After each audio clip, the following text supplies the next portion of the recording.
Outros problemas. À medida que os filhos forem crescendo, criarão muitos problemas aos seus pais cristãos, que procuram educá-los na disciplina e admoestação do Senhor. Efésios capítulo 6, verso 4. A educação pública obrigatória cria alguns destes e intensifica outros, porque as escolas e os professores nada mais são que uma parte do mundo que está amadurecendo rapidamente para o juízo. Todo o sistema de educação escolar é acomodado ao mundo este que está no maligno. 1 João capítulo 5, verso 19. É evidente que os pais não podem sair do mundo com seus filhos. Assim terão que enfrentar as condições tal como estão. Porém, Deus pode ajudá-los e ensiná-los a enfrentar as exigências do caminho. Uma coisa que ajudará os pais nesses problemas é ter uma compreensão clara das influências básicas que operam nas escolas. Então, com a ajuda do Senhor, poderão fortalecer seus amados filhos contra as investidas do inimigo. A incredulidade e a falta de confiança em Deus estão muito na moda. Desde as escolas primárias até as universidades, onde a tendência é mais forte, os filhos são inoculados com o veneno da infidelidade de forma descarada.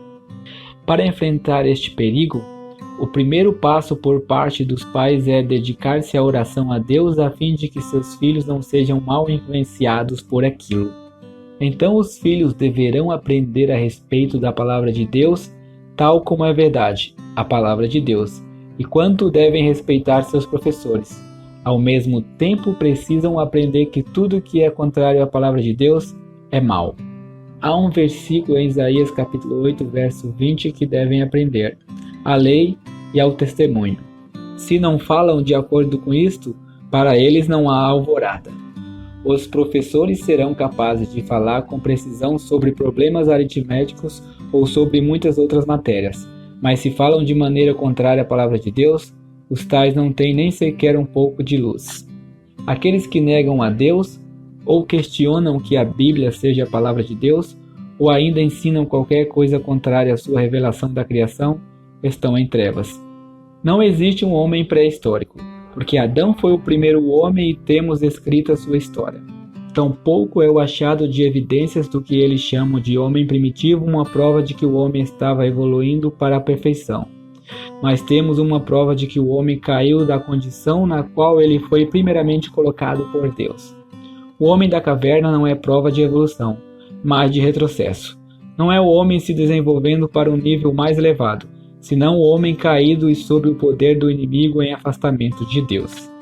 Uma criança enraizada e fundamentada na verdade de Deus, conforme revelada nas Escrituras Sagradas, não pode ser facilmente movida pela incredulidade ensinada na escola pública. Porém, os pais têm uma grande responsabilidade de fortalecer seus filhos contra as mentiras do inimigo. Outro grave perigo que espreita os filhos dos cristãos é a imoralidade. Está na moda, em um grau alarmante, nas escolas e universidades. As chamadas nações cristãs estão rapidamente caindo no mesmo caminho seguido pelos homens do antigo Império Romano, onde a virtude praticamente não existia. O nível de moralidade no mundo caiu muito nas últimas décadas deste século. Um servo do Senhor disse que o mundo é governado por duas coisas: suas concupiscências e o que melhor parece para as massas.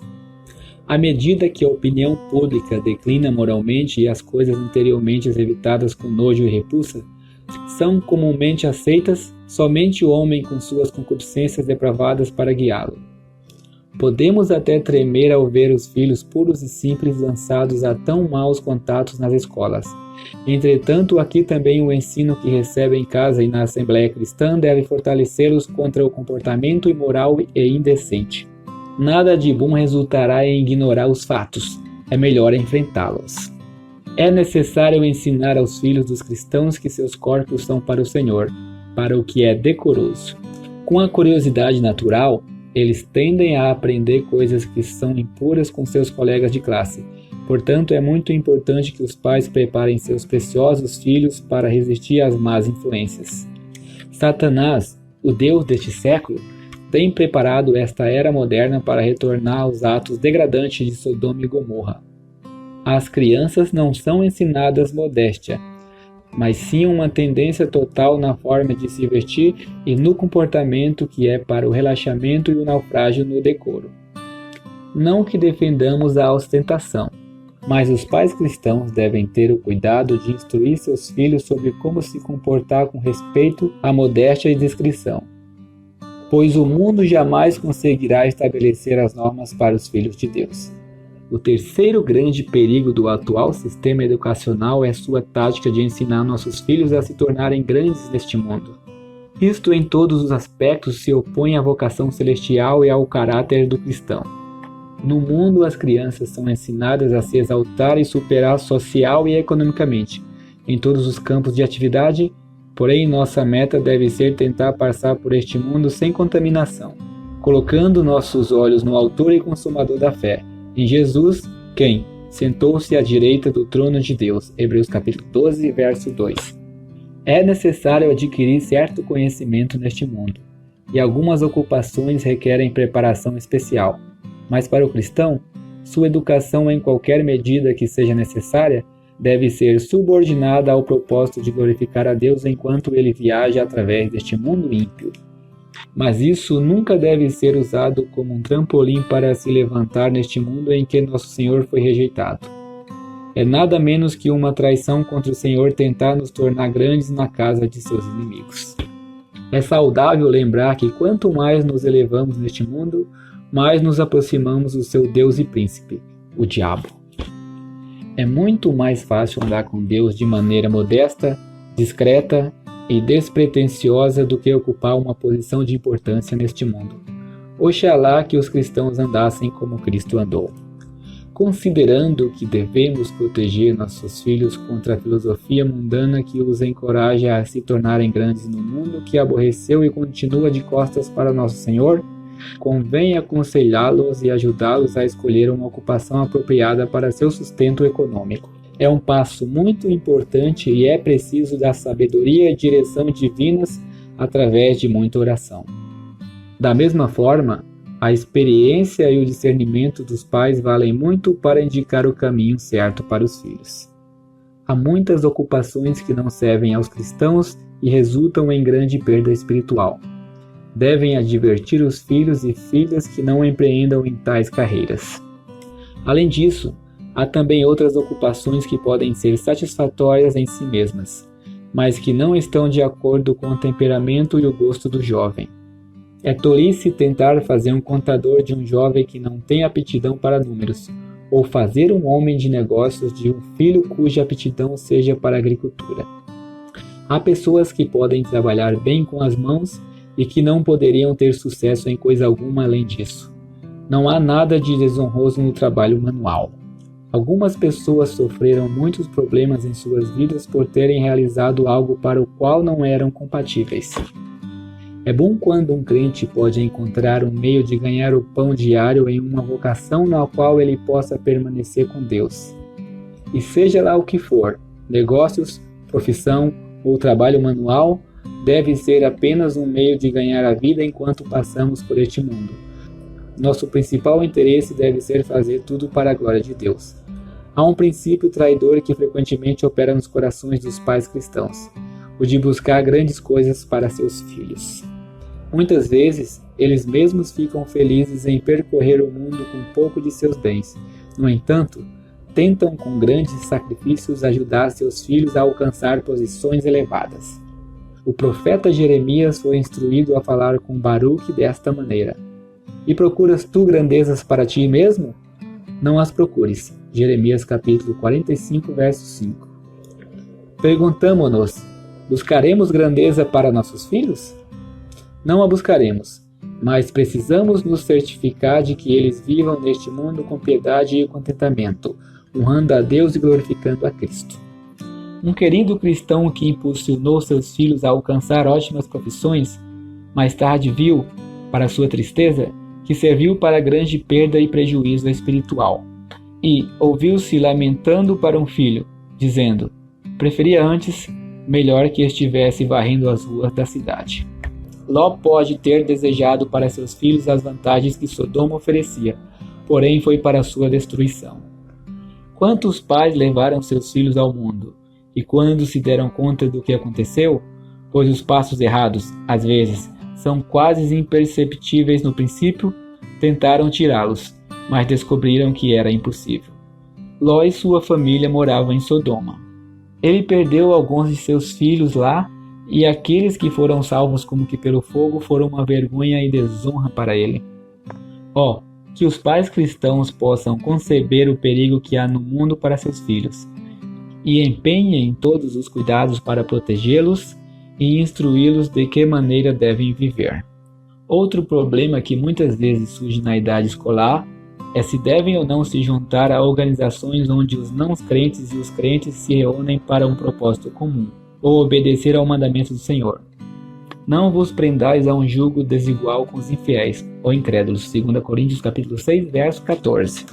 Esta admoestação é dirigida a todo cristão e abrange todas as fases da vida. As crianças são frequentemente pressionadas nas escolas para se juntarem a uma organização ou clube e logo encorajam os pais para que consintam. Citamos o conselho de um servo do Senhor dado a um jovem cristão. Ele disse: "Vou lhe dar um conselho que, se segui-lo, lhe conservará livre de muitas dificuldades. Nunca se una a coisa alguma." Esse é um conselho saudável. Nota do editor: o cristão está unido a Cristo pelo Espírito Santo, e pelo mesmo Espírito a todos os demais crentes. 1 Coríntios capítulo 6, verso 17, Romanos 12, 5, 1 Coríntios capítulo 12, verso 27, e etc. A igreja é o seu corpo. Efésios capítulo 1, verso 23 e Colossenses 1, 18. Na esfera humana natural, a família é a unidade formada por Deus. Na esfera espiritual, a igreja é a unidade formada pelo Espírito de Deus. Se os cristãos estivessem conscientes de que pertencem, todos, a uma unidade divina e perfeita criada por Deus, não formariam organizações religiosas independentes umas das outras, mas reconheciam praticamente que Deus criou um organismo vivo e perfeito. A igreja integra unida a Cristo, seu todo suficiente cabeça e Senhor.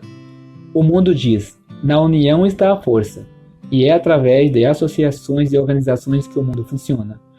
Porém, o cristão que obedece à palavra de Deus escapará de toda e qualquer união com os incrédulos para qualquer propósito, até mesmo propósitos louváveis, tais como filantropia e religião. A fidelidade nesta separação pode custar algo, mas aquele que lhe chama a sair e estar apartado também diz: "E eu vos receberei, e serei para vós pai", diz o Todo-Poderoso. 2 Coríntios capítulo 6, versos 17 e 18. Em outras palavras, aquele que nos exorta: "Apartai-vos", promete: "Eu farei a parte de um pai e os cuidarei. Lembra-te de que posso fazê-lo porque sou o Deus Todo-Poderoso. Melhor é confiar no Senhor do que confiar no homem." Salmo capítulo 118, verso 8. É melhor ter a aprovação do Senhor do que a ajuda e favor do mundo. Nos dias de Josué, os israelitas estavam em grande perigo de servir aos ídolos pagãos, assim como hoje os cristãos são tentados a servir ao mundo e seus propósitos. Mas Josué resumiu a pergunta em poucas palavras e a colocou diante deles de uma maneira muito direta. Ele colocou Jeová, o Deus de Israel, no centro, e todos os ídolos de um lado, e disse aos israelitas: "Escolhei-vos hoje a quem servais." Eles iriam servir um ou outro. O próprio Senhor disse: "Nenhum servo pode servir a Deus e às riquezas." Lucas capítulo 16, verso 13. Oxalá que haja mais homens de fé como Josué, que possam dizer por si mesmos e por suas famílias: "Eu e a minha casa serviremos ao Senhor." Josué capítulo 24, verso 15. Queira o Senhor conceder-nos a todos esse propósito de coração por um lado e um grande senso de nossa própria debilidade por outro, de modo que nós e nossas famílias dependamos dele, a fim de obter sua ajuda para andar de tal maneira que agrademos a Deus.